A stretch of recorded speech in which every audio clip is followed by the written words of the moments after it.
আসসালামু আলাইকুম guys, welcome to my blog. আজকে আমি আপনাদেরকে দেখাবো কিভাবে উইকলি একটি হেয়ার প্যাকের মাধ্যমে চুলটাকে স্মুথ, স্ট্রেইট এবং সফট রাখা যায়। চলুন আমরা মেইন ভিডিওতে চলে যাই এবং দেখাই কিভাবে কি করবেন। প্রথমে আমি নিয়ে নিব কিছু উপকরণ: ডিম, তেল, অলিভ অয়েল আর আমার হেয়ার প্রোটিন প্যাক। প্রথমে আমি একটি কাচের বাটি নিয়ে নিব। কাচের বাটিতে আমি একটু পানি ঢেলে নিব প্রোটিন প্যাকটি ভিজানোর জন্য।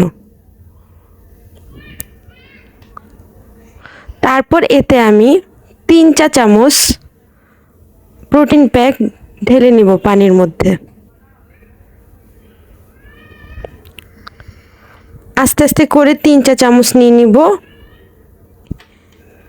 এবং এটাকে গুলিয়ে নিব। আস্তে আস্তে করে গুলিয়ে নিব। এ পর্যায়ে আমাকে ভালোভাবে গুলিয়ে নিতে হবে যাতে কোনো লাম্পস না থাকে। লাম্পসগুলোকে ভেঙে, খণ্ডগুলোকে ভেঙে তারপর আমাকে এটা একদম মসৃণ একটা মিশ্রণ নিয়ে নিতে হবে। দেখছেন গাইস আপনি কিভাবে মিক্স করছি। এরপর আমার মিশ্রণটা ঠিক এরকম একটা কনসিস্টেন্সিতে চলে আসবে।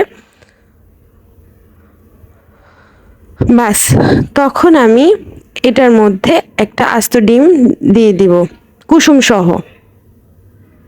তারপর কুসুমটিকে একসাথে আমি মিক্স করে নিব।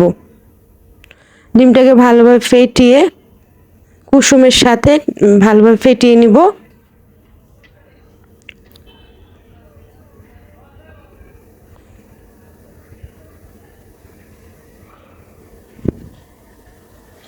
এরপর আমার মিশ্রণটা এভাবে থাকবে।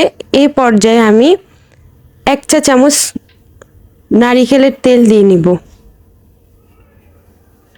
নারিকেলের তেলটা ভালোভাবে মিশিয়ে নিতে হবে আমার প্যাকটার সাথে। তারপর আমি olive oil, extra virgin olive অয়েলটি আমি আজকে ইউজ করছি। এক্সট্রা ভার্জিন অলিভ অয়েলটা আমি 1 চামচ অ্যাড করে নিব।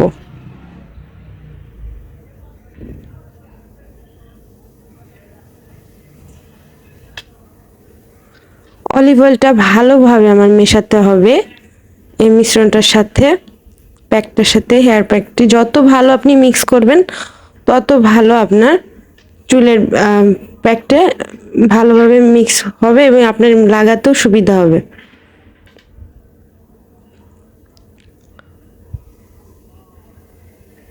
মিশাতে মিশাতে আমার এই পর্যায়ে চলে আসবে মিক্সটা। তারপর আমি মাথায় লাগিয়ে নিব। এই যে আমার এরকম মাথায় লাগানোর পর এই অবস্থা হয়েছে। তারপর আমি চুলটা ধুয়ে নেওয়ার পর আমার ফাইনাল চুলের লুকটা তো আপনারা দেখতেই পাচ্ছেন। ওয়াশ করার পরে কি স্মুথ, কি সুন্দর স্ট্রেট আর খুবই সফট, খুবই শাইন করছিল আমার চুল। এই ছিল আজকের আমার ব্লগ। আশা করি নেক্সট ব্লগে আপনাদের সাথে আমার আবার দেখা হবে।